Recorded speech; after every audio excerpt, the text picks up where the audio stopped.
Hello guys, current affairs funda में आप सभी का स्वागत है। मैं हूं आपके साथ अभिषेक शर्मा और आज के इस वीडियो सेशन में हम 9 अगस्त तक के सभी इंपॉर्टेंट करंट अफेयर्स कवर करने वाले हैं। हमेशा की तरह आप इस वीडियो को अंत तक जरूर देखिएगा। आज भी आपको काफ़ी कुछ जानने के लिए मिलेगा। साथ ही गाइस, इस सेशन को शुरू करने से पहले आप सभी को बताना चाहूँगा, यदि आप हमारे daily current affairs PDF, weekly PDF और मंथली पीडीएफ चाहते हैं तो इस वीडियो के फर्स्ट कमेंट में या फिर डिस्क्रिप्शन में दिए गए लिंक पर क्लिक करके पा सकते हैं। साथ ही आप गूगल प्ले स्टोर से करंट अफेयर्स फंडा ऐप को भी इंस्टॉल कर सकते हैं, क्योंकि जो भी हमारा पीडीएफ मटेरियल है जिसमें हम आपको करंट अफेयर्स के साथ साथ स्ट्रेटेजी के भी प्रोवाइड कराते हैं, ये सभी मटेरियल आपको हमारी करंट अफेयर्स फंडा ऐप पर ही उपलब्ध हो पाएगा। हमारे पीडीएफ कोड संबंधी यदि आपका कोई भी डाउट है, कुछ भी आप पूछना चाहते हैं तो कमेंट बॉक्स में ज़रूर लिखिएगा। तो चलिए फिर करते हैं शुरुआत इस वीडियो सेशन की। With 22 gold, 16 silver and 23 bronze medals, India finished Commonwealth Games 2022 on which position in the medal tally? 22 स्वर्ण, 16 रजत और 23 कांस्य पदक के साथ भारत ने राष्ट्रमंडल खेलों 2022 को पदक तालिका में किस स्थान पर समाप्त किया है? ऑप्शंस आपके सामने हैं। सही आंसर ऑप्शन सी है, 4th। जानेगा, कॉमनवेल्थ गेम्स 2022 का समापन हो चुका है और भारत ने इस पर 4th पोजीशन पाई है। 22 गोल्ड भारत ने जीते, 16 सिल्वर और 23 ब्रॉन्ज मेडल भारत ने जीते हैं। अगर हम गोल्ड मेडल्स की बात करें तो जो 22 गोल्ड मेडल जीते हैं, इनमें से 6 गोल्ड मेडल रेसलिंग में आए हैं, 4 गोल्ड मेडल टेबल टेनिस और पैरा टेबल टेनिस में आए हैं, 3 गोल्ड मेडल्स वेट लिफ्टिंग में, 3 ही बैडमिंटन में और 3 ही बॉक्सिंग में मिले हैं। साथ ही 1 gold medal lawn balls, 1 para power lifting और 1 एथलेटिक्स में भारत को मिला है।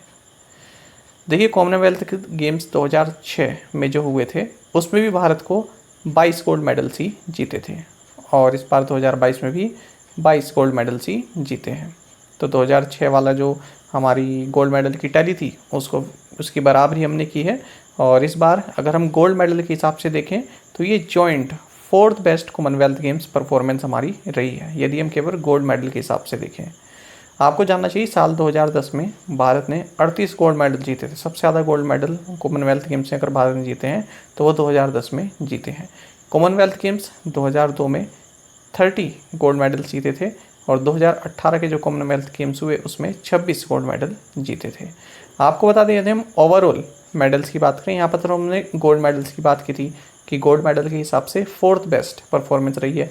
यदि हम ओवरऑल मेडल्स के हिसाब से बात करें तो ये भारत की 5th बेस्ट परफॉर्मेंस रही है। देखिए, यहाँ पर भी आप देख सकते हैं 2010 में जो न्यू दिल्ली में हुए थे 38 गोल्ड हमने जीते थे। अब बात करते हैं टैली में सबसे नंबर 1 पर कौन है। यह है ऑस्ट्रेलिया, जिसने 67 गोल्ड मेडल्स जीते हैं और इंग्लैंड यहाँ पर दूसरी पोजीशन पर है 57 गोल्ड मेडल्स के साथ और कनाडा 3rd पोजीशन पर है 26 गोल्ड मेडल्स के साथ। Orissa partnered with which industry body for upcoming make in India conclave. Orissa ने आगामी मेक इन इंडिया कॉन्क्लेव के लिए किस उद्योग निकाय के साथ भागीदारी की है? ऑप्शंस आपके सामने हैं। सही आंसर ऑप्शन बी है, फिक्की। देखिए, industrial promotion and investment corporation of Orissa, इसने federation of Indian chambers of commerce and industry यानी कि फिक्की, इसके साथ एक मेमोरेंडम ऑफ अंडरस्टैंडिंग यानी कि MOU साइन किया है, जिसके तहत जो मेक इन उड़ीसा कॉन्क्लेव 2022 होने वाली है 30 नवंबर से 4 दिसंबर 2022 के बीच में, इसमें फिक्की को नेशनल इंडस्ट्री पार्टनर बनाया जाएगा। तो इसी के संबंध में MOU साइन किया गया है। आपको फिक्की के बारे में जानना चाहिए कि प्रेसिडेंट संजीव मेहता है, डायरेक्टर जनरल अरुण चावला है, हेडक्वार्टर्स न्यू दिल्ली में है। 1927 में महात्मा गांधी की एडवाइस पर इंडियन बिजनेसमैन GD बिरला और पुरुषोत्तम दास ठाकुरदास द्वारा इसकी स्थापना की गई थी। Who has been crowned Miss India USA 2022? Miss India USA 2022 किसे चुना गया है? ऑप्शंस आपके सामने हैं। सही आंसर ऑप्शन बी है, आर्या वाल्वेकर। देखिए, इंडियन अमेरिकन आर्या वाल्वेकर ये मिस इंडिया USA 2022 का खिताब इन्होंने जीत लिया है। USA में हुआ है, न्यू जर्सी में ये इवेंट, और ये 40th एडिशन रहा है, 40वां संस्करण इस प्रतियोगिता का रहा है। हाल ही में हमने 3 इसी तरह के कुछ इवेंट्स देखे, एक तो कर्नाटका की सिनी शेट्टी, ये फेमिना मिस इंडिया वर्ल्ड 2022 बनी है। एक हमने ये देखा कि सरगम कौशल, ये मिसेस इंडिया वर्ल्ड 2022-2023 बनी है। और इंडिया की पल्लवी सिंह, ये मिसेस यूनिवर्स डिवाइन बनी है। साउथ कोरिया में ये इवेंट हुआ था। तो ये चारों ही महत्वपूर्ण है, यहाँ से एक क्वेश्चन आपके लिए बन सकता है आगामी एग्जाम में। The International Day of the World's Indigenous Peoples is observed on which day every year या each year? विश्व के स्वदेशी लोगों का अंतर्राष्ट्रीय दिवस प्रत्येक वर्ष किस दिन मनाया जाता है? ऑप्शंस आपके सामने हैं। सही आंसर ऑप्शन सी है, अगस्त 9। जानेगा international day of world's indigenous peoples, ये 9 अगस्त को हर साल मनाया जाता है। आपको जानना चाहिए यूनाइटेड नेशंस जनरल असेंबली ने दिसंबर 1994 को डिसाइड किया था कि 9 अगस्त को ये दिन मनाया जाएगा। अच्छा, first international decade of the world's indigenous people ये 1995 से 2004 तक मनाया गया। आपको जानना चाहिए इस बार 2022 में international day of the world's indigenous peoples, इसका थीम रहेगा the role of indigenous women in the preservation and transmission of traditional knowledge. अच्छा, ये तो है इंडिजिनियस पीपल्स की बात। आपको यहीं पर ये भी जान लेना चाहिए कि international decade of indigenous languages ये 2022 से 2032 के बीच मनाया जा रहा है। ये काफ़ी महत्वपूर्ण है, याद रखिएगा। अच्छा, अगर हम और डेज देखें तो 6 अगस्त को हिरोशिमा डे मनाया जाता है, 8 अगस्त को क्विट इंडिया मूवमेंट डे मनाया जाता है और 9 अगस्त को नागासाकी डे ऑब्जर्व किया जाता है। India and which country signed a deal to support palm oil businesses? Palm oil के कारोबार को समर्थन देने के लिए भारत और किस देश ने एक समझौते पर हस्ताक्षर किए हैं? ऑप्शंस आपके सामने हैं। सही आंसर ऑप्शन डी है, इंडोनेशिया। तो देखिए, पाम ऑयल के यूज़ को प्रमोट करने के लिए Indian vegetable oil producers organisation IBPA और Malaysian palm oil council MPOC इन्होंने एक MOU साइन किया है। ये फैक्ट आपको जानना चाहिए, एग्जाम में पूछ ले जाते हैं। देखिए, जो इंडोनेशिया है वो पाम ऑयल का लार्जेस्ट प्रोड्यूसर और एक्सपोर्टर है, मलेशिया दूसरे नंबर पर आता है। अगर हम भारत की बात करें तो भारत को जो पाम ऑयल सप्लाई करते हैं वो इंडोनेशिया और मलेशिया है। अगर हम सोयाबीन ऑयल की बात करें तो भारत अर्जेंटीना और ब्राज़ील से मंगाता है। और अगर हम सनफ्लावर ऑयल की बात करें तो ये यूक्रेन और रशिया से आता है। देखिए, अभी जो यूक्रेन रशिया का जो पूरा मैटर चल रहा है उसमें काफ़ी ये सामने निकल कर आई है ये बात, बार बार सनफ्लावर ऑयल की बात चलती आई है। तो आप याद रखिएगा, यूक्रेन और रशिया ये मेजर एक्सपोर्टर हैं इस सनफ्लावर ऑयल के। बाकी आपको इंडोनेशिया के बारे में जानना चाहिए। प्रेसिडेंट जोको विडोडो है, कैपिटल जकार्ता है, करेंसी इंडोनेशियन रुपया है। अच्छा, इंडोनेशिया ने प्लान किया है कि अपनी कैपिटल को जकार्ता से ईस्ट कलिमंटन इस आइलैंड पर जो है स्थापित करेगा। Name the cabinet secretary of India whose tenure has been extended for another 1 period. Bharat के कैबिनेट सचिव का नाम बताइए जिनका कार्यकाल 1 और वर्ष की अवधि के लिए बढ़ा दिया गया है। ऑप्शंस आपके सामने हैं और सही आंसर ऑप्शन बी है, राजीव गौबा। देखिए, सेंट्रल गवर्नमेंट ने जो हमारे कैबिनेट सेक्रेटरी हैं राजीव गौबा, तो इनका जो कार्यकाल है वो 1 और साल के लिए बढ़ा दिया गया है। इनको सेकंड एक्सटेंशन मिला है। जो राजीव जी हैं ये 2019 में अपॉइंट हुए थे सबसे पहले cabinet secretary. SEBI has constituted a 15-member committee to attract foreign investment. Who is the head of this committee? SEBI ने विदेशी निवेश आकर्षित करने के लिए 15 सदस्यीय समिति का गठन किया है। इस समिति का प्रमुख कौन होगा? ऑप्शंस आपके सामने है। सही आंसर ऑप्शन सी है, KV सुब्रमण्यन। जानेगा, securities and exchange board of India यानी कि SEBI ने एक जो फॉरेन पोर्टफोलियो इन्वेस्टर्स हैं उनका एक एक्सपर्ट ग्रुप कॉन्स्टिट्यूट किया है ताकि भारत में जो ओवरसीज़ इन्वेस्टमेंट है वो बढ़ सके। अच्छा, अब जो ये FPI एडवाइजरी कमेटी है इसकी अध्यक्षता करेंगे former chief economic adviser KV Subramanian और इनके अलावा 14 और मेंबर इसमें रहेंगे, यानी कि ये 15 मेंबर्स की कमेटी है। बाकी SEBI के बारे में हमने हाल ही में पूरी डिटेल ली थी, कब स्थापना हुई थी, सब बेसिक चीज़ें।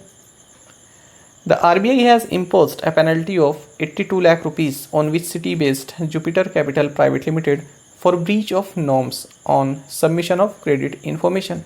क्रेडिट जानकारी जमा करने पर मानदंडों के उल्लंघन के लिए आरबीआई ने किस शहर स्थित जुपिटर कैपिटल प्राइवेट लिमिटेड पर 82 लाख रुपए का जुर्माना लगाया है? ऑप्शंस आपके सामने हैं। सही आंसर ऑप्शन डी है, बेंगलुरु। देखिए, रिजर्व बैंक ऑफ इंडिया ने Bengaluru based Jupiter capital private limited पर 82 लाख रुपीज़ की पेनल्टी लगाई है। किस लिए? For breach of norms on submission of credit information. साथ ही आपको जानना चाहिए, रिजर्व बैंक ऑफ इंडिया ने इंडियन बैंक पर भी 32 लाख रुपीज़ का फाइन लगाया है for breach of directions on classification and reporting of frauds. इसके कारण which small finance bank has appointed Indrajit Camotra as its managing director and chief executive officer. किस लघु वित्त बैंक ने इंद्रजीत कैमोत्रा को अपना प्रबंध निदेशक और मुख्य कार्यकारी अधिकारी नियुक्त किया है? ऑप्शंस आपके सामने हैं। सही आंसर ऑप्शन बी है, यूनिटी स्मॉल फाइनेंस बैंक। जानिएगा, यूनिटी स्मॉल फाइनेंस बैंक यानी कि यूएसएफबी, इसने इंद्रजीत कैमोत्रा इनको अपना managing director and chief executive officer नियुक्त किया है। इससे पहले ये अंतरिम सीईओ के रूप में, इंटरिम सीईओ या फिर अंतरिम सीईओ के रूप में कार्य कर रहे थे इस बैंक में। साथ ही आपको जानना चाहिए, जनवरी 2022 में यूनिटी स्मॉल फाइनेंस बैंक ने विनोद राय, जो कि farmer controller and editor general रहे भारत के, इन्हें चेयरमैन नियुक्त किया था, इंडिपेंडेंट चेयरमैन। अच्छा, अगर हम बात करें यूनिटी स्मॉल फाइनेंस बैंक की, तो इसके प्रमोटर हैं Centrum financial services, central group, और रेजिलिएंट इनोवेशंस भारत पे इसमें इन्वेस्टर हैं। इस बैंक ने अपना ऑपरेशन शुरू किया नवंबर 2021 में और इसका हेडक्वार्टर्स मुंबई, महाराष्ट्र में है।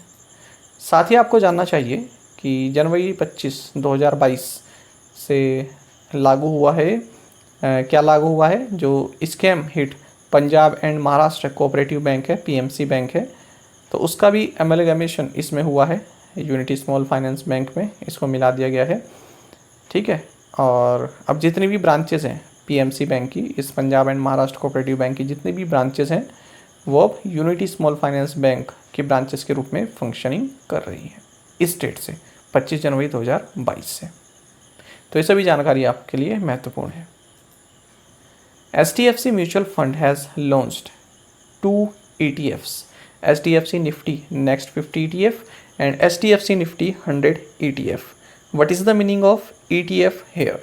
HDFC म्यूचुअल फंड ने 2 ETF, HDFC Nifty next 50 ETF और HDFC निफ्टी 100 ETF लॉन्च किए हैं। यहाँ ETF का क्या अर्थ है? ऑप्शंस आपके सामने हैं। सही आंसर ऑप्शन सी है, एक्सचेंज ट्रेडेड फंड। देखिए, जो HDFC म्यूचुअल फंड है, इसने ये 2 नए ETFs लॉन्च किए। ETF का मतलब क्या हुआ? Exchange traded funds. इनके नाम है HDFC निफ्टी नेक्स्ट 50 ETF और HDFC निफ्टी 100 ETF। अच्छा, अगर हम बात करें HDFC एसेट मैनेजमेंट की यानी कि HDFC म्यूचुअल फंड की, तो इसके managing director and chief executive officer Navneet Munot हैं। अब ध्यान से सुनिएगा, एक्सचेंज ट्रेडेड फंड और म्यूचुअल फंड में क्या अंतर होता है। फंड का मतलब आप सभी जानते हैं। फंड मतलब क्या है? आपने अपना पैसा, कई सारे लोगों ने अपना पैसा किसी एक व्यक्ति को दिया और उस व्यक्ति ने आपकी ओर से स्टॉक एक्सचेंज में आपका पैसा लगाया है। फिर जो भी प्रॉफिट हुआ वो आप लोगों में बांट दिया और अपना हिस्सा भी रख लिया। तो एक ये बात हो गई सीधी सीधी कि फंड क्या होता है। अब एक बात ध्यान से सुनिएगा, यदि आपको कोई शेयर लेना है तो वो आप स्टॉक एक्सचेंज से लेते हैं, ना कि किसी कंपनी से लेते हैं। यदि आप म्यूचुअल फंड बाय करना चाहते हैं तो वो आप म्यूचुअल फंड जो एसेट मैनेजमेंट कंपनी है उससे ले सकते हैं। फॉर एग्जांपल, मान लीजिए आपको Parag Parikh long term mutual fund आपको लेना है, तो वो आप पराग पारेख AMC जो है एसेट मैनेजमेंट कंपनी जो है उससे खरीद सकते हैं। ठीक है, उसके लिए आपको ये नहीं है कि स्टॉक एक्सचेंज से आप उसको बाय करेंगे, आप उस कंपनी से ले सकते हैं जो एसेट मैनेजमेंट कंपनी है पराग पारेख, उससे ले सकते हैं। या फिर HDFC म्यूचुअल फंड है तो मैं इस HDFC एसेट मैनेजमेंट कंपनी से ले सकता हूँ। लेकिन अगर मुझे HDFC का शेयर चाहिए तो मैं वो डायरेक्ट HDFC से नहीं लूँगा, वो मैं मार्केट से लूँगा, स्टॉक एक्सचेंज से लूँगा। हाँ, HDFC से मैं तब ले सकता हूँ जब HDFC ने अपना IPO लॉन्च किया हो। तो ये 2 चीज़ें आपको समझ में आ गई। अच्छा, अब बात सुनिएगा, एक्सचेंज ट्रेडेड फंड्स क्या होते हैं? एक्सचेंज ट्रेडेड फंड्स क्या है? इनको आप एक्सचेंज से ही बाय कर सकते हैं। आइए आपको बात समझ में, एक्सचेंज से ही आप इनको बाय कर सकते हैं BSE NSE से। तो ये इसमें अंतर हो गया एक्सचेंज ट्रेडेड फंड्स और म्यूचुअल फंड्स में। यहाँ पर भी मैंने यहाँ पर पूरी जानकारी लिखी है। अच्छा, अब एक बात और जानिएगा, एक्सचेंज ट्रेडेड फंड्स होता क्या है, किस तरह से इन्वेस्टमेंट इसमें करती है। थोड़ा सा पेशेंस रखिएगा, एक बार समझ जाएंगे तो आप हमेशा के लिए याद रखें, क्योंकि इंटरव्यू वगैरह में पूछ लेते हैं कि एक्सचेंज ट्रेडेड फंड्स के बारे में थोड़ी बहुत जानकारी दीजिए। अब आप ये देखिए एक्सचेंज ट्रेडेड फंड्स में क्या है। मान लीजिए निफ्टी 50 है, 50 वेल इस्टेब्लिश्ड कंपनी का मान लीजिए ये इंडेक्स है निफ्टी 50। अब निफ्टी 50 में एक्सचेंज ट्रेडेड फंड्स किस तरह से इन्वेस्टमेंट इसकी होती है, ETFs की किस तरह से इन्वेस्टमेंट होती है। अब देखिए निफ्टी 50 में 50 कंपनियाँ, मान लीजिए एक HDFC हो गई, एक रिलायंस हो गई, इस तरह की IT से संबंधित हो गई, फार्मा से संबंधित हो गई, या फिर बैंकिंग से संबंधित कंपनीज हो गई, ये सभी कंपनियाँ रहती हैं। अब मान लीजिए जो आपका निफ्टी 50 है, इसमें HDFC का जो वेटेज है वो 9% है, रिलायंस का इसमें वेटेज 8% है। इस तरह से हर एक कंपनी का अपना अपना वेटेज है। अब जो ETF है, एक्सचेंज ट्रेडेड फंड्स हैं, अब जो ये पैसा लगेगा ये उसी प्रोपोर्शन में लेगा जिस प्रोपोर्शन में उन कंपनियों का वेटेज निफ्टी 50 में है। अब एक्सचेंज ट्रेडेड फंड्स का जो फंड मैनेजर है वो पैसा कैसे लगाएगा, HDFC फंड में लगाएगा 9%, रिलायंस में लगाएगा 8%। ये बात आपको समझ में आई? जितना वेटेज है उतना ही पैसा उसमें लगेगा, उन कंपनीज में लगेगा। तो मान लीजिए किसी साल, मान लीजिए 2022 के अंत में निफ्टी 50 जो है 14% बढ़ा, तो उतना ही प्रतिशत, लगभग 14% ही जो आपका एक्सचेंज ट्रेडेड फंड है उसमें बढ़ोतरी देखने के लिए मिलेगी। यानी कि जैसा वो चलेगा ऐसा ही ये ETF चलेगा। तो ये बात आपको समझ में आ गई होगी, जबकि ऐसा म्यूचुअल फंड में नहीं होता। Who has been awarded with the Bharat Bharati award, Bharat Bharati पुरस्कार से किसे सम्मानित किया गया है? ऑप्शंस आपके सामने है। सही आंसर ऑप्शन सी है, डॉक्टर रामनाथ त्रिपाठी। देखिए 2021 उत्तर प्रदेश हिंदी संस्थान द्वारा ये अवार्ड्स दिए जाते हैं, और Bharat Bharati award for the year 2021 दिया है डॉक्टर रामनाथ त्रिपाठी को। 8 लाख रुपीज़ का इसमें कैश अमाउंट दी जाती है। लोहिया साहित्य सम्मान ये बोधिनाथ मिश्रा को दिया गया है। हिंदी गौरव सम्मान ये डॉक्टर गिरिराज शरण अग्रवाल को दिया गया है। पंडित दीनदयाल उपाध्याय अवार्ड डॉक्टर राम शरण गोई को दिया गया है। और अमंतीबाई साहित्य सम्मान ये ओम प्रकाश मिश्रा जी को दिया गया है। Kerala development and innovation strategic council KDISC and the ICT Academy of Kerala have signed a memorandum of understanding with which company to build student careers? Kerala development and innovation strategic council और ICT Academy of केरल ने छात्र career बनाने के लिए किस company के साथ समझौते ज्ञापन पर हस्ताक्षर किए हैं? ऑप्शंस आपके सामने है। सही आंसर ऑप्शन बी है, लिंक्डइन। देखिए Kerala development and innovation strategic council और ICT Academy of केरल, इन्होंने एक MOU साइन किया है लिंक्डइन के साथ। लिंक्डइन तो आप सभी जानते हैं वर्ल्ड की लार्जेस्ट प्रोफेशनल नेटवर्क है, तो इसके साथ MOU किया है। किस लिए? Kerala knowledge economy mission initiative के तहत जो connect career to campus campaign है, इसमें इसको अपना हिस्सेदार बनाने के लिए लिंक्डइन को। बाकी लिंक्डइन के बारे में आप जानते हैं, CEO रियान रोसलेंस्की हैं और हेडक्वार्टर्स USA में है। इसकी स्थापना 5 मई 2003 को हुई थी। Which state was adjudged the best performing state in sanction of primary agricultural credit society applications? प्राथमिक कृषि ऋण समिति के आवेदनों की स्वीकृति में किस राज्य को सर्वश्रेष्ठ प्रदर्शन करने वाला राज्य घोषित किया गया? ऑप्शंस आपके सामने हैं। सही आंसर ऑप्शन सी है, आंध्र प्रदेश। देखिए union minister for agriculture and farmers welfare Narendra Singh Tomar, इन्होंने एग्रीकल्चर इंफ्रास्ट्रक्चर फंड AIF ये जो सेंट्रल सेक्टर स्कीम है, तो इसके तहत जो बैंक्स और स्टेट गवर्नमेंट्स का जो कंट्रीब्यूशन है उनको अवार्ड्स दिए हैं उसी हिसाब से। यदि हम ओवरऑल परफॉर्मेंस की बात करें तो मध्य प्रदेश को बेस्ट परफॉर्मिंग स्टेट बताया गया है। यदि हम बात करें best performer in sanction of PACS application, तो ये आंध्र प्रदेश में टॉप पोजीशन पर रहा है। साथ ही best performer in faster disposal of PACS applications, इसमें कर्नाटक फर्स्ट रहा है।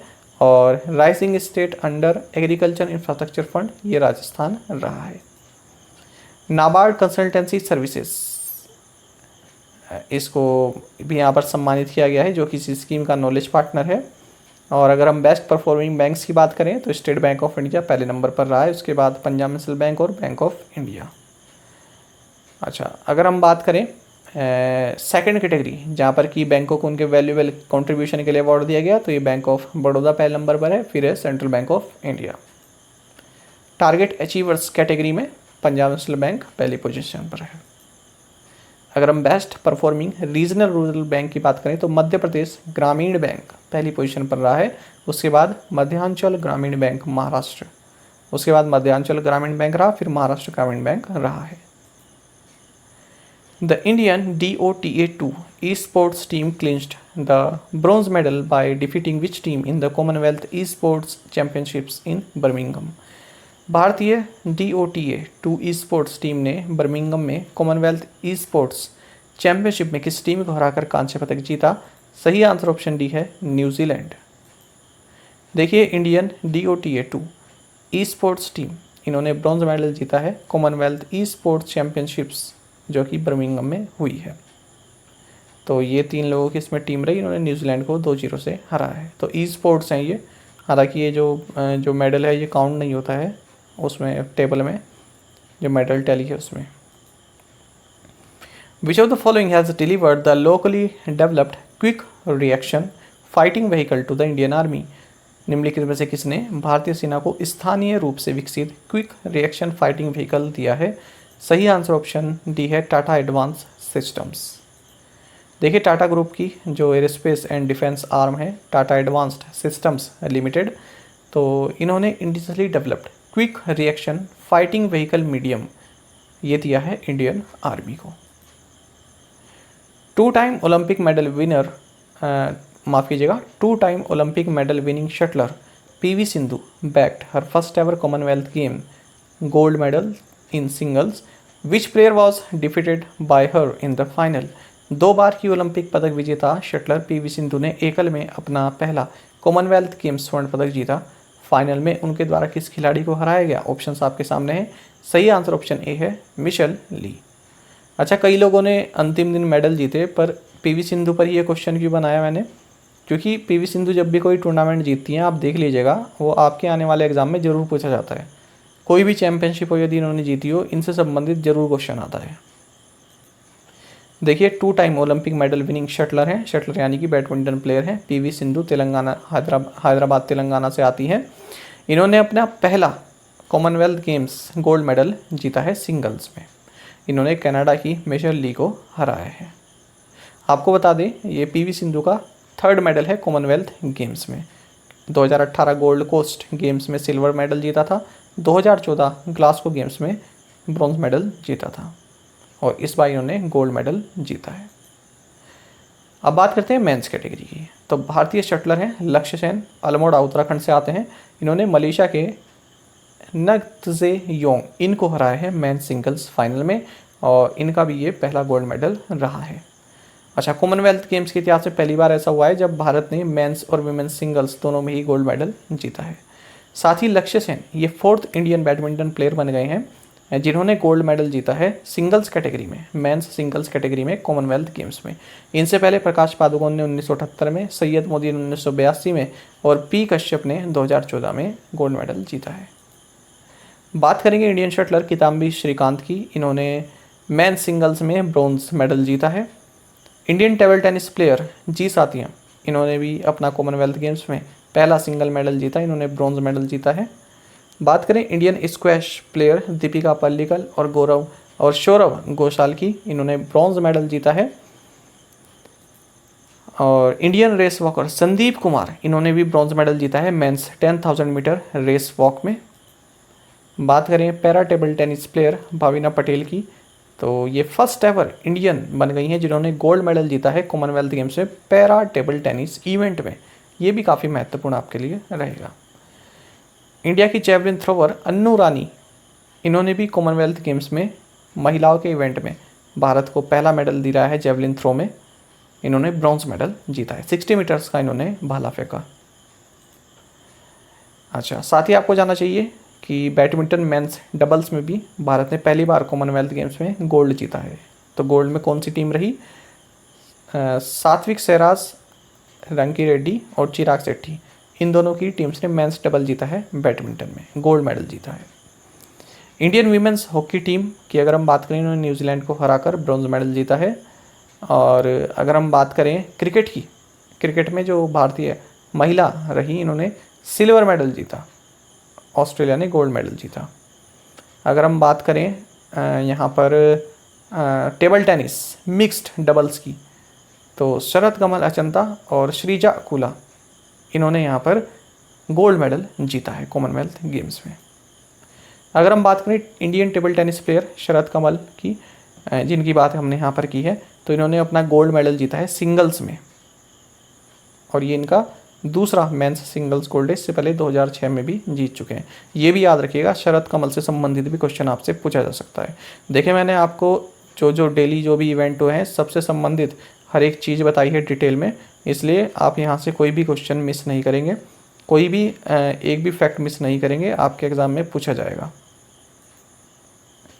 अगर हम बात करें इंडियन मेंस हॉकी टीम की, तो इन्होंने सिल्वर मेडल जीता है, क्योंकि ऑस्ट्रेलिया से ये 0-7 से हार गए कॉमनवेल्थ गेम्स के फाइनल में, और तीसरी बार है जब भारत ने सिल्वर मेडल जीता है।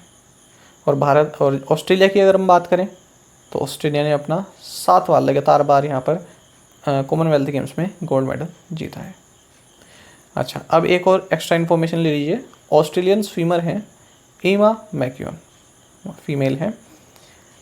अब देखिए, जो 72 कंट्रीज़ या टेरिटरीज़ जिन्होंने कॉमनवेल्थ गेम्स 2022 में पार्टिसिपेट किया है, तो उनमें से 56 कंट्रीज़ से ज़्यादा, मतलब मोर देन 56 कंट्रीज से ज़्यादा इन्होंने अपने मेडल्स जीते हैं।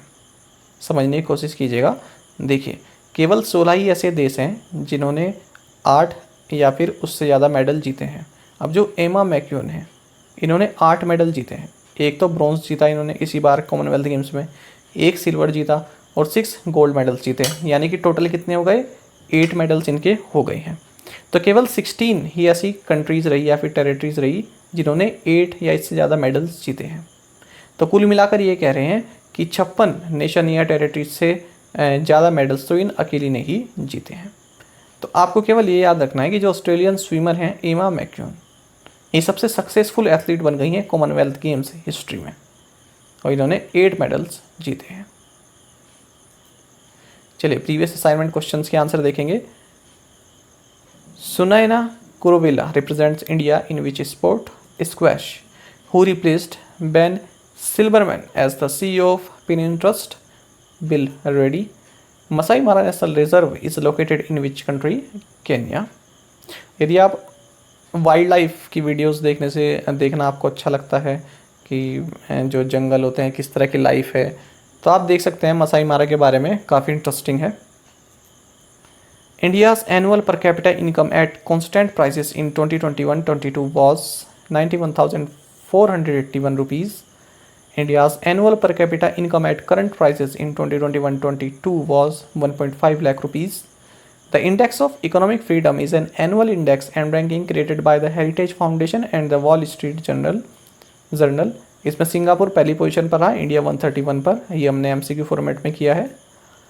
Among all the states and UTs, which state continues to have maximum registered EV electric vehicles? Answer is Uttar Pradesh. In July 2022, who was appointed as temporary chairperson of Karur Vaishya Bank for 3 years? Meena Hemchandra. और आप में से कई students ने बिल्कुल सही answer दिया है। इसी तरह से आप पार्टिसिपेट करते रहें। आज के असाइनमेंट क्वेश्चंस देख लेते हैं।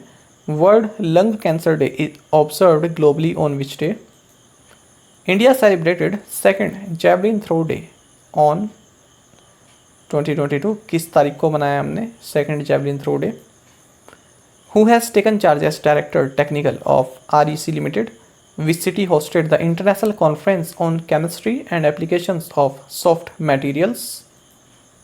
A 2-day meeting of the BIMSTEC Expert Group on Cyber Security Cooperation was organized in which city? The Union government had declared 7th of August as the National Handloom Day in July to commemorate the Swadeshi movement which was launched on this day in 1905 in Calcutta town hall. तो देखिए आपको ये बताना है किस साल भारत की सरकार ने नेशनल हैंडलूम डे घोषित किया था कि 7 अगस्त को मनाया जाएगा। तो ये किस साल किया था ये आपको बताना है, किस साल इसकी घोषणा की गई थी। तो 6 के 6 क्वेश्चन के आंसर आप कमेंट बॉक्स में जरूर दीजिएगा। यदि एक क्वेश्चन का आंसर भी आता है तो भी आप हमें कमेंट बॉक्स में बता सकते हैं। साथ ही करंट अफेयर्स फंडा को आप टेलीग्राम पर भी ज्वाइन कर सकते हैं। यहाँ पर रेगुलर वीडियो अपडेट्स और करंट क्विज़ेस हम आप सभी के लिए डालते रहते हैं। साथ ही डिस्कशन ग्रुप में आप किसी भी क्वेश्चन का सोल्यूशन पा सकते हैं। दोस्तों, यहाँ पर हमारे करंट अफेयर्स की प्लेलिस्ट दी गई है, इसको आप जरूर देखें। अपने दोस्तों के साथ, फेलो स्टूडेंट के साथ हमारे करंट अफेयर्स को शेयर जरूर करें। आज का ये सेशन आपको कैसा लगा कमेंट बॉक्स में जरूर बताइएगा। Thank you guys.